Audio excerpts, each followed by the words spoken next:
And it's Dan and James talking about the Villa games. Hi there, everybody, and welcome back to the AVFC Faithful podcast, joined as always by Dan and James, talking about arguably the most delectable medley of Villa games we've had for quite a while. James, should we call it a nice position to be in on the 22nd of April 2024? It bloody is, What a 2 weeks it's been, those 4 games, I've only got to watch 2 of them. Unfortunately, the 2 European ties, I didn't get to watch more than 45 minutes of, and that was the 45 minutes in the first half in Lille, where I thought, well, this is over for us. And then obviously I had the pain of boarding a plane, and the last thing I saw was half time in extra time. So yeah, 4.5 hours of not knowing the result was really excruciating. But yeah, seeing the result when I got back was just a nice gift to get. But I mean, the league games, you look at Arsenal, what a performance. And then yesterday against Bournemouth, that's a great win for, I think they carried the energy from the fans, didn't they, yesterday? I thought it was a grueling Thursday. They did not look tired for the majority of that game, in my opinion. So, yeah, I mean, that's been a really big 2 weeks for us, and hopefully, the next 3 or 4 can be even bigger. Yeah, well, I mean, I don't know if they're tired or not, but I'm not tired of watching them, and it's dreadfully painful knowing I've got to now wait till fucking Saturday 8 o'clock to watch them play again, because I think a lot of people were quite worried about yesterday. And I mean, we'll start off by saying a lot of people were very worried about Arsenal away, which turned out to be arguably one of our probably easiest second halves we've had this season. There's something about Villa in London this past 18 months that's it seems to just get it right, Emery, every time, and he seems to have Arteta's number for the time being anyway this season, it seems. That first half, I thought I'd have been happy if we had that first half for 90 minutes, to be honest. But we come out in the second half. It looked like he sort of knew that Arteta was going to set out to not lose the second half, because I think it was so vital for them to not lose, despite the fact they didn't. That for us, if we lost, we lose to Arsenal away, it was worth throwing the extra, couple of players forward. And the little holding possession away at Arsenal was so impressive, I thought, anyway. And I just, it's one of those positions, isn't it, we're in, where they keep putting in these varying different level of impressive performances. It's not like we're the same impressive team we were in September as we are in April. We're performing at a different level with different players in the starting 11 as well, and coming off the bench, playing almost not a completely different style, but a different way of managing games, which is what I thought was really impressive. And yeah, I mean, it's another one, isn't it? When we beat City at home, Pep comes out and says we deserve to win. Arteta, even despite saying how many chances then in the first half, still come out and said they deserve to lose from the second half. It's a great compliment to be being paid as arguably the small club, so to speak, in around that big six. So it's a very comfortable position to be in, isn't it? And I mean, we'll go into it in more detail, but it's so refreshing. Yeah, I look back from you think about the first game away at Newcastle, and you thought, that's just a stinker to have at the start of the season. But if you're going to have it at the start of the season, learn from it and move on. And we really did. As you say, there was a period from September to Christmas where we were just irresistible, pretty much, But the thing is, like, it doesn't matter what team you are, like, the ones that remain getting results don't play pretty for like 9 months. There's periods they have where it's get the job done. Yeah. And then there'll still be games where like they play good stuff and that. Then you think about the teams that they play really well, but they don't always get those results. They're just lacking something. Whereas we seem to ride the wave quite a lot at the moment and still claw points back. You think about that Brentford game. That was a vital point to re-get. And like, considering we lost those 3 goals in 10 minutes, it was big that we got the equaliser in the end. So yeah, this team's shown a lot of resolve, which is really going to be needed, because I think there's those 4 fixtures that are left: Brighton, Palace, Liverpool, and Chelsea. I'll go into them now, having this platform, thinking how we can hurt them, not how they affect us. To be fair, even the Liverpool game, I feel like you know, especially the games at home, we can use the support and we could go and get this job done. You know, I think 2 more wins does it, and we, you know, we've averaged 2 points a game this season. I think we're going to get the job done. Yeah, it feels not inevitable, but it feels almost like things are swinging in the way that they sort of deserve to be swinging in. If you get what I mean, it's a season that deserves the finish that we're projected to get. Obviously, I think a lot of people, we'll all see it. A couple of people would have said, "Oh yeah, we'll get 4th and win the Conference League." I'll be honest, I didn't see this coming at all. I thought we performed very well in the Conference League because it's, again, European competition under Emery, but I definitely didn't see 4th, and deservedly 4th as well. I mean, to be fair, for a long period of it, you know, we were challenging around 3rd, pushing higher up than that. It was only once that sort of, so to speak, inevitable drop off came from being a club like ours in that position. You know, there's a reason why it doesn't happen so often. What Leicester once, where people actually challenge those big boys at the very, very top. You can see why, because the legs, you know, the injuries that we've had, we've been very, very lucky in order to make the signs we have to operate around it. It's just, you know, I just find it amazing. But then you look at that, and then you go away to Lille, and I mean, we won't dive into the performance because what's the point? Because what's the point in saying we played bad or anything all about talking great? Because I mean, I'm at that position now where in Europe, I think it was actually Sonny, ironically, that said this, but he replied to someone saying, you know, you don't play well in finals, you win finals. All right, it's not the final, but I think it's Jose Mourinho that said it originally. And that's what we did. We played pretty shit. But when you've got players like Leon Bailey that can come on and settle the crowd, and Ollie Watkins doing what he does best, which is the second he gets a long ball, you know, plays it around, puts the ball in. John Duran being John Duran, getting in the way, probably could have scored if he, you know, was a bit more lucky with his shot, and then Matty Cash Powell driving it in from just outside the 18-yard box. And then that's what you get in European competition when you've got the players that we've got. They don't just. I know there's a lot of people that we never really give up. We get complacent.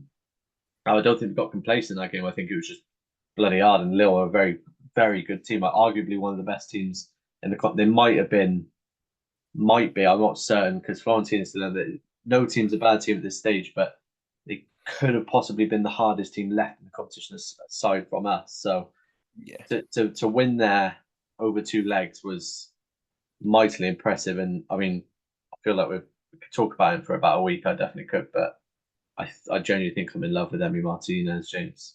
Oh my God! Before we get on to Emi, the thing with knockout tournaments is, you know, it doesn't become about performances when you get past those group stages. It's about results, you know. Yeah. You can play amazing and go out to a deflected goal. It's about getting the job done, and we did one way or another. It doesn't have to be pretty all the time. And I think going into Olympiacos, again, I think it's going to be about the home leg that we need to have a bit more of a buffer going away to Athens. I think that it's going to be a tough game again away because of the atmosphere as well. You know, I don't think that they're weak under it, but I think the other team is buoyed so much. It does shake us a little bit. Yeah. But the other team are riding their own wave just the same as we do at home. So, you know, you can never rule that out. You know, that's why there's the 2 legs of the tie.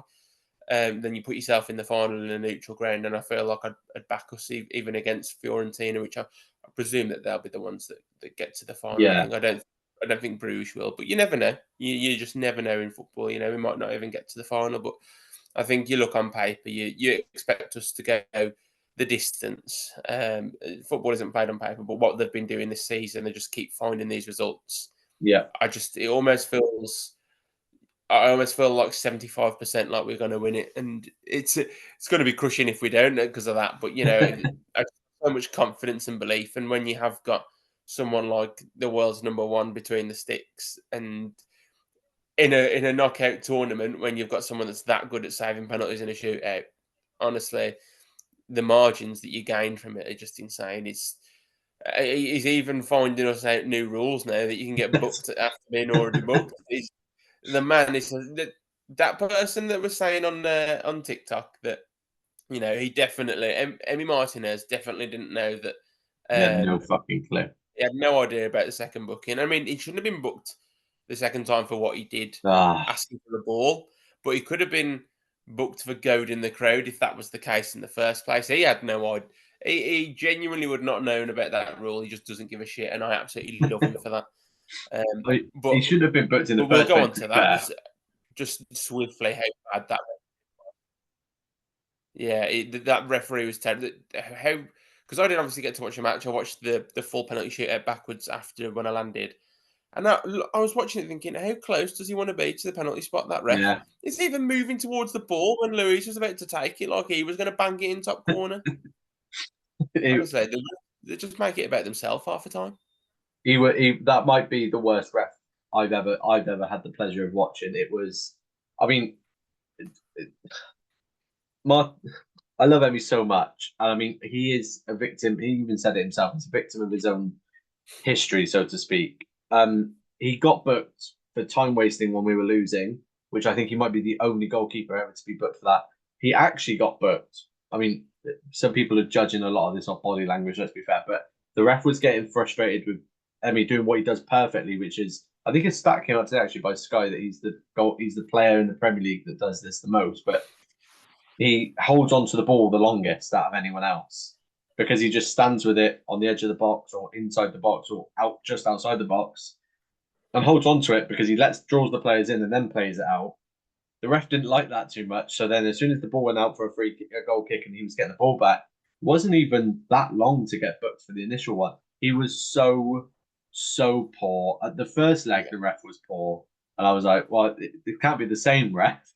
And he was just as bad. It was very impressive. I don't think the ref knew the rule, personally. I think the ref was told, like, okay, yeah, he's not sent off because it didn't make sense. I think the ref was always going to do something. I mean, the last penalty, the linesman's there to see him be on the line. So I'm not quite sure what the ref is waiting for. Yeah. I think that was his last chance. It's his last chance to get a bit of infamy about it. But I mean, watching that penalty shootout, I've never felt. I've felt stress. The playoff I remember distinctly against West Brom, but I was, for lack of better words, pissed at that time quite heavily, and I was still really hard to watch. Stone cold sober at 8 o'clock in the evening, watching it. Heart rate's probably about 200 BPM. And no matter how good Emi Martinez, it's a penalty shootout. And when Bailey missed it, I was like, oh, you can't level it up away from home like that. Again, I don't really care. No one cares that Leon Bailey missed. He's the only person in the world that cares he missed that penalty. I'm telling you now. Doesn't matter at all. Someone's got to miss. Had to be him. I don't care because Emi Martinez is arguably, I mean, he's the greatest goalkeeper that I've had the pleasure to watch at Villa. I've got a very poor sample size. The best keeper before that for me was Jed Steer. And then before that, I mean, Brad Guzan. Yeah. So, but I know a lot of people are saying that he's arguably the best in history at the moment. I think it's he's just a delight to have. He just gets it, don't he, James? He just gets it. He does. He was the perfect signing in many ways, not just his ability as a goalkeeper. Like, I think this club needed that sort of character. You know, I think you need something like that when you're trying to break it into, you know, levels above where you are.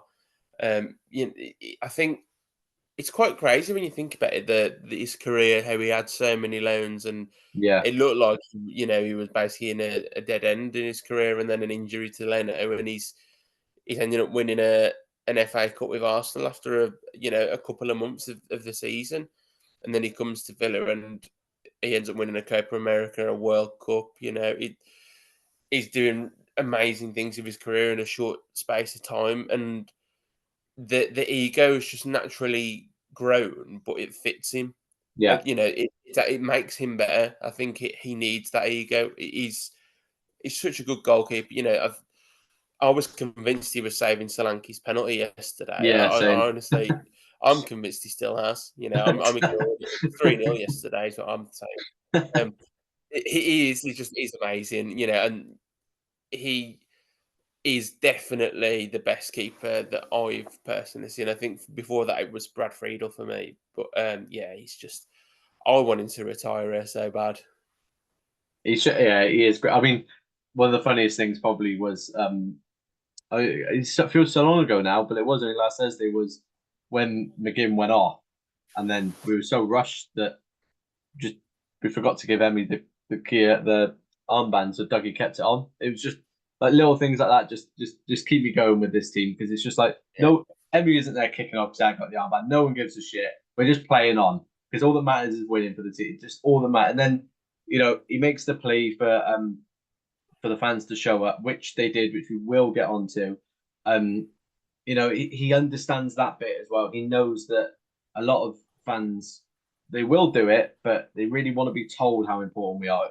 Everyone wants to know how much they're wanted. And as a football fan, you love to know that even if it's not, that you're making the difference. And the fact that he knew that, played onto it, McGinn did it, Emery does it, and then it happened, and then they go out and put in the performance that they do on Sunday. It's these little things that they're just getting, the club are getting, the team are getting together. It's weaved together.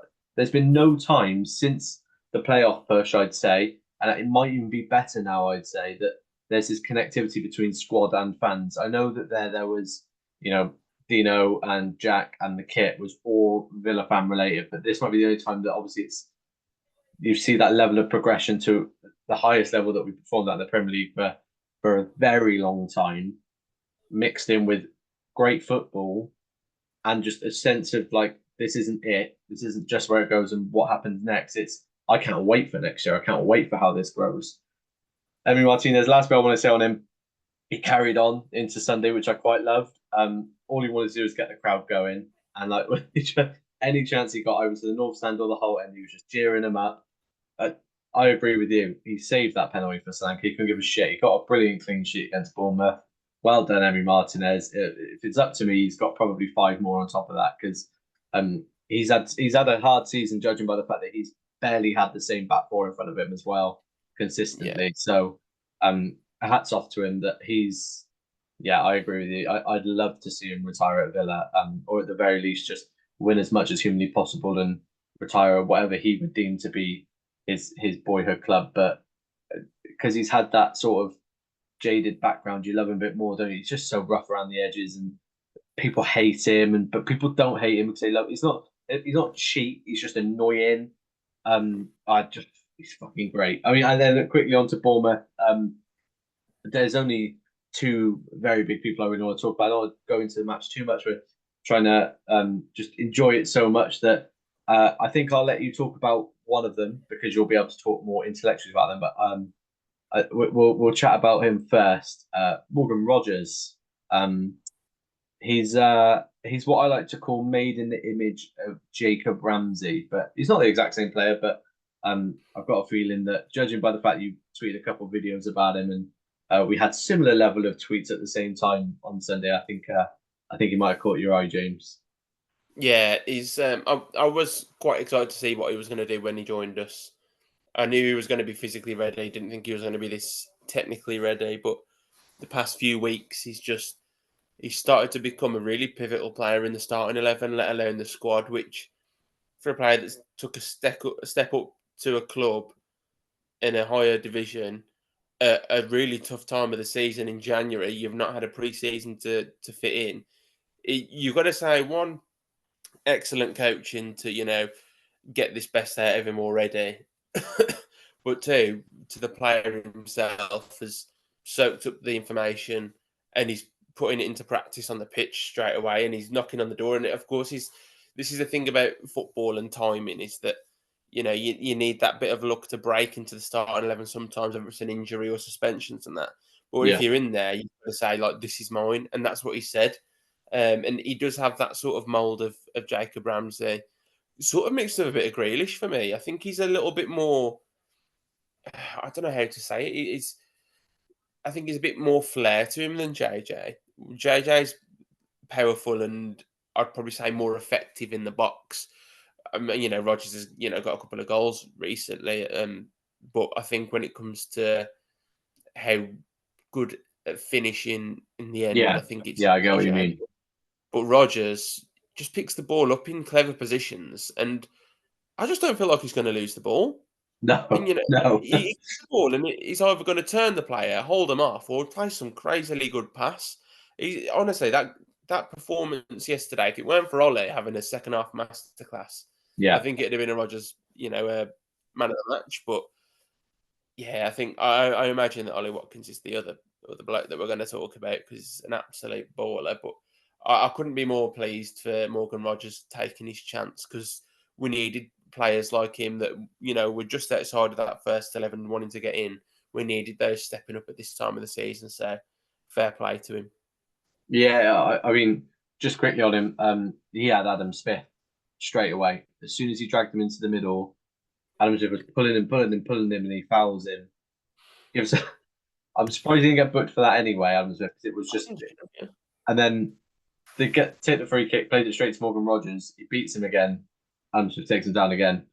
Then he gets booked. And that's exactly why that change happens at halftime, where he takes him off for memories going now. I've got the other Bournemouth right back. Max Aarons. And again, he sort of does exactly what JJ does, doesn't he? He moved into the centre as well for that for our second goal. Plays that great ball across to Ollie.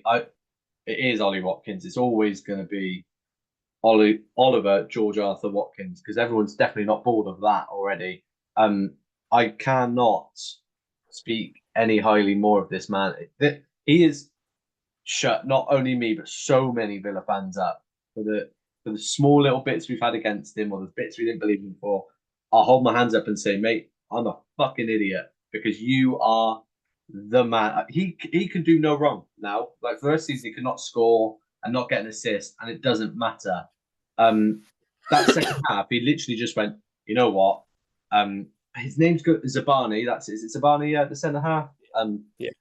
He just went, you know what? I'm better than him, and then just ran rings around it. Absolutely had him. I think you tweeted he has him on toast, and he did straight away. Probably should have scored one at least. We'll call the third goal pass. He'll probably admit it wasn't, but it is. I think it was put into an area more than anything. He knows, doesn't he's he? Probably aiming. He can see Bailey coming. He knows, well, it's either going in or it's going to go right side of the post, and Bailey's there anyway to knock it in. So he's not a stupid man. I mean, there's a clip of him, isn't there, in the tunnel afterwards, just saying, "How have I not scored?" I think we all thought that. He's just the little bits he does, the slide through pass he makes through for DRB, inch perfect. The little skills he does as well. He picks up the ball on the right. I think DRB's on the overlap, and instead he just cuts it back, beats the man off the dribble, and plays it wide again. He just knows, doesn't he? He knows that he's operating at a high level. Yeah. That relationship he's got with the players around him. All four of our front four, had a say in the goals, which is so important, I think, as well, because we were saying all last year, weren't we? I think I've probably said it a million times on the episodes we've done this year, how important it is to have goals spread around it, not relying, he's got 19 Premier League goals this season, and we've still scored goals around him, which is, I think, one of the main reasons we are where we are, is because we finally learned how to, have output in other areas of the pitch. And a lot of that's thanks to Ollie for how he plays with DRB, how he plays with Bailey. He's just so good. And I can't fathom a world. Look, I've got so much bias. It's not really fair for me to say it, but if we get top four, or even if we challenge, for third, it's highly unlikely. But if it did happen, I think I said to you, you win 3 out of your next 4. If you're closer to third than you are to 5th and 6th, or 5th, let's say, I can't look past Ollie Watkins for being player of the season for me. I just can't. But again, it's a tough field. We all know that if you win the Premier League, you more than likely win player of the season. Yeah, I think that tends to be how it works, but it shouldn't be. For me, I don't care if it is biased, but you watch him this season.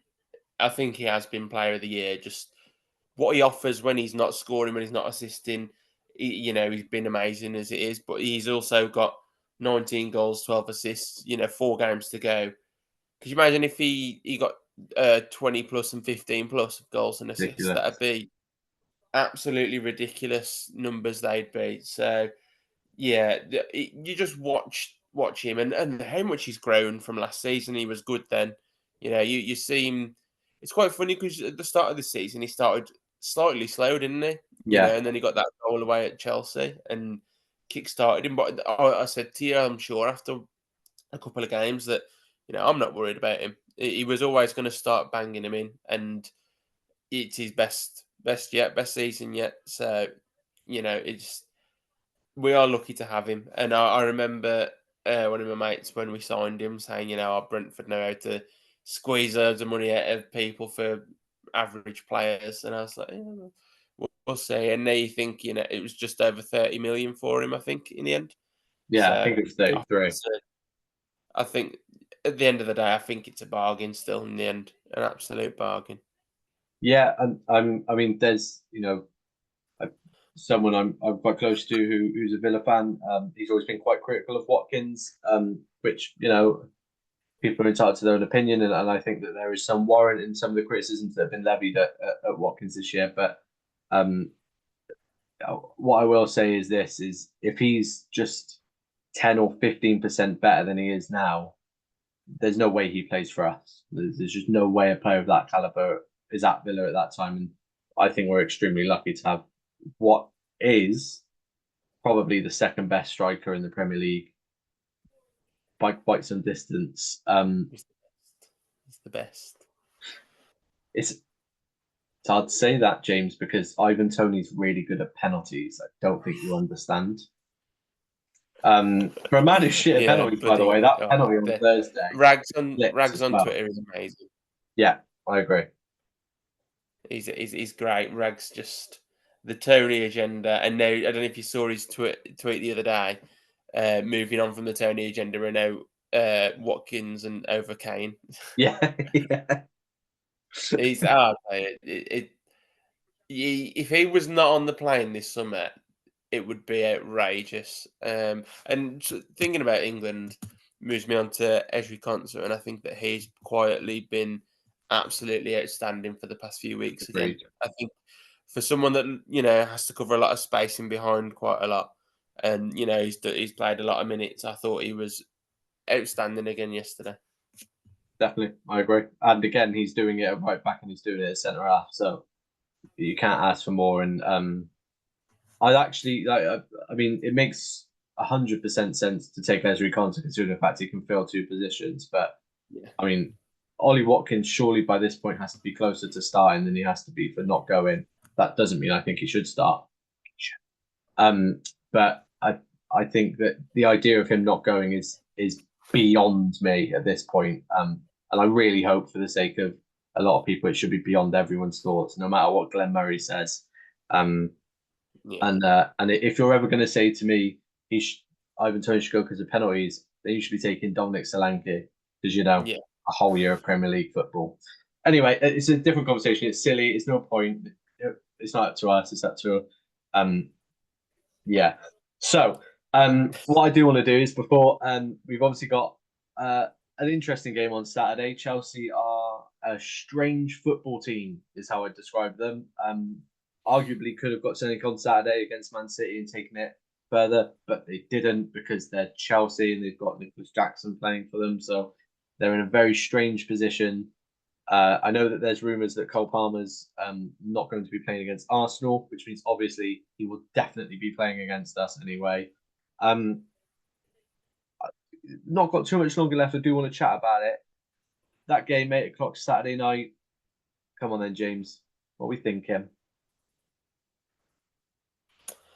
Well, I think that Nicholas Jackson's a terrible finisher, so he's going to score 2 against us, but we'll win 3-2. I don't know. I think that we're going to win. I think that we're hitting a nice rhythm in both competitions in the past few weeks, and I think you can really tell that these players want it. That could play against them. It could play in their minds, but I don't know. This is the most I've ever seen a Villa team back up what they want. They've had some poor results at times, but you can see the resolve in them to get things done. And I think that at Villa Park again, under the lights. Atmosphere should be amazing again. I think that we get the job done. I think Chelsea will cause us problems because they're a football team that can play nice football, can open you up, but they're just not convincing in either box. So, I mean, you know what? A resounding win to 0 would be nice. Let's go confident. Let's say 2-0 Villa, Watkins brace. I love that. I agree with you. I think Villa Park could be it could be arguably one of the best atmospheres we've seen probably ever in the Premier League for this game, I think. Because as much as that it's not our final home game, it's our final home game. A lot of people will definitely be able to attend, because with it being on a Monday night, I know there's going to be a lot of people that won't be able to attend that usually do. Saturday, 8 o'clock, that is a long day. I am very jealous of everyone going to that. That sounds like a fantastic day out. One you probably won't remember too much of. If I remember from my days of going to late kickoffs. But yeah, I agree with you. I think that Chelsea aren't complete mugs. They are obviously going to cause problems. I still think that there's enough in them to cause anyone a really good game on their day. But that being said, a team with momentum, a team with a very good outlay, a team with Douglas Luiz coming back into it, who should hopefully be very fresh, considering he's had an extended break. Maybe Zaniolo comes back as well. Not sure. I don't really understand his injury. I think also this break will do Luca Digne very well as well, because he has got nobody to cover him now that Moreno's out injured. So I'm going to go with 3-1. I'm going to say with 1 for Watkins and 2 for Leon Bailey. I do think that I think this would be, if Zaniolo's back fit, I think this would be a game where you see Douglas Luiz start, McGinn go back out wide, McGinn and Douglas Luiz in the middle, Tielemans playing off Ollie, and then having Rodgers and then Leon Bailey. That's how I think it'll go. I don't think he'll start at the RB again. Although I do think Moussa Diaby had a very good game, despite what other people may think. I think that you could say that he was the reason that we conceded. But what I will say is McGinn misses a tackle, Cash misses a tackle, Cash absolutely hacks down Kirkez. So it's a poor goal to concede from everyone. He also does very well to track back, make the tackle, play the pass. Anyway, doesn't matter. Yeah, I'm going to go 3-1, and I think you can guess who I think is going to score for Chelsea. It will be Nicholas Jackson. Either him or their keeper. Really quickly, I wanted to touch on. I know a lot of people have been speaking about him, but VP1897 always get that wrong. Always. Why would they be 90? Anyway, the 1897 group. I personally think they're doing a bloody good job, James. And I was ashamed to see some Villa fans try and tear them down, because I know it's what Villa fans do best, but I thought they did really well. I thought you could hear them. Personally, I think obviously I couldn't watch the game because that wouldn't be allowed because it wasn't on national television. From what I could hear from people that did watch it, it was very loud and very good. All that matters is that they're trying, which they are, and they're doing everything they can to make Villa Park a good atmosphere. That's always been my big criticism, is games where we should be making it loud and we should be making it hostile. We don't. We sing just before kickoff, and then we let it drop. A lot of other clubs don't do that. I think a lot of people should take note of them, join them where you can, join in with any demonstrations that they do, because what's the worst that can happen? It makes the stadium more attractive for the players. It makes a great atmosphere. It's never going to put the team off. So I'll never understand the idea of not. It's what football's always been. So we may as well make it even better for everyone else. But yeah, I know you pal a great tweet about them. I know Dan Rowlinson, John Townley, everyone's giving them as much publicity as they can, and I just wanted to give them a quick little shout out for it, to be honest. Yeah, I think they deserve it. I can never understand, considering all we've heard for probably about however many seasons now, that the atmosphere is not good enough. There's a group of people that are getting together to try and help that out. I don't understand after one match why you'd want to give it any criticism instead of just saying, give it time, give it some backing. I'm not saying everyone has to go and join a group, because not everyone is there to sing for 90 minutes, and Singing for 90 minutes is a lot. Like, no one does that. Yeah. Nobody. So it's an unrealistic expectation if you think that 90 minutes the place is going to be rocking. You know, it doesn't happen. But, you know, if you can see a group of players, a group of people that want to improve the atmosphere, and they do work for the charities as well. Yeah. So I don't understand how you wouldn't back it when you just only give it positive feedback. So, you know, I'm looking forward to see how they keep evolving, and I hope that they can get a little bit bigger and bigger. And yeah, I think it'd improve the atmosphere, like how people have been wanting for some time. So good on them. Definitely, and it's a great start, and there's you know, a big year next year for them, I'm sure. So I'm looking forward to seeing what happens, and just again, don't have, like you said, don't have to support them by doing exactly what they're doing, but just share everything you can for them, get as many people, because you may not like it, but bloke sat 3 roads from you may want to be doing something like that. So it's never going to hurt, is it? Yeah, Look, exactly. James, it's an exciting time. 8 o'clock on Saturday, it's so long. I cut off. Quick before we go. Top 4? Yeah, top 4. I think after the 2 weeks that we've just had, I think Arsenal bumped my belief, and we managed to get through into the semi-finals, and then that Bournemouth resounding victory that I think we all expected to be a lot tougher than it was. Yeah. I just can't see anything than the lads getting the job done. It'll still be close come the last game of the season, I think, but I think that by that last game, we should be fine, I think. Fingers crossed. That'd be a nice position to be in. I'll be interested to see as well if when we do our little end of season sort of review, that Bournemouth game might rank quite highly for me in terms of the most impressive and most important wins of the season, because I mean, until we beat Liverpool. What? Yeah, you wouldn't want to ruin Jurgen Klopp's farewell. Stop saying things like that. We will lose 6-0 to give them the title, like good boys. Stop it, James. Absolutely not. Oh, well, we're going to hopefully do a pod before that, so we'll be able to give a proper prediction then, because 6-0, more like 7-2. As always, thank you all for watching. If you did enjoy the video, make sure you subscribe, like the video as well. It does help a lot. Share it with everyone. Go on, be good, be a good egg.